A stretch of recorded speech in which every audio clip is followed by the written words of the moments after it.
Invaincues en ce début de saison, les Lyonnaises en blanc attendaient de pied ferme les joueuses de Grafenstaden. Elles démarrent fort avec un bon travail de la numéro 15, Aminata Diop, qui s'impose dans la raquette. Présente au rebond et à droite face au panier, les locales creusent rapidement l'écart, plus 15 à la fin du premier quart-temps. Cette avance ne leur fait pas perdre le rythme, elle s'appuie sur leur intensité et leur qualité défensive pour perturber le jeu de leurs adversaires. Solide et organisée, elle laisse peu de marge de manœuvre aux Alsaciennes qui rejoignent les vestiaires avec un retard de 18 points, 29 à 47. À la reprise, Grafenstaden semble enfin rentrer dans le match.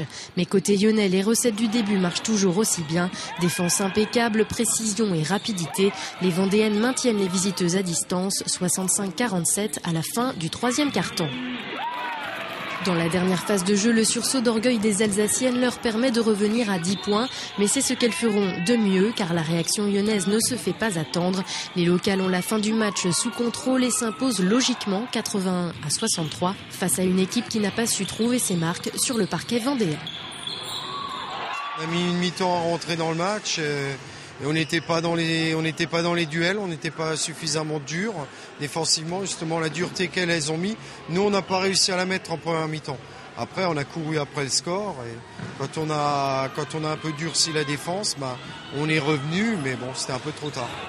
De son côté, l'entraîneur lyonnais Emmanuel Baudy est plutôt satisfait de la prestation de ses joueuses, notamment dans le secteur défensif. Ça d'abord on l'a depuis le début, donc il faut vraiment qu'on garde ça pour qu'on ait de l'intensité défensive tout le temps, toute la saison.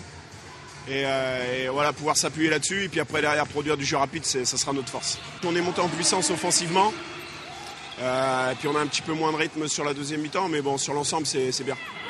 Grâce à ce succès, La Roche-sur-Yon prend la deuxième place du classement avec un point d'avance sur son prochain adversaire, Le Havre, 4e.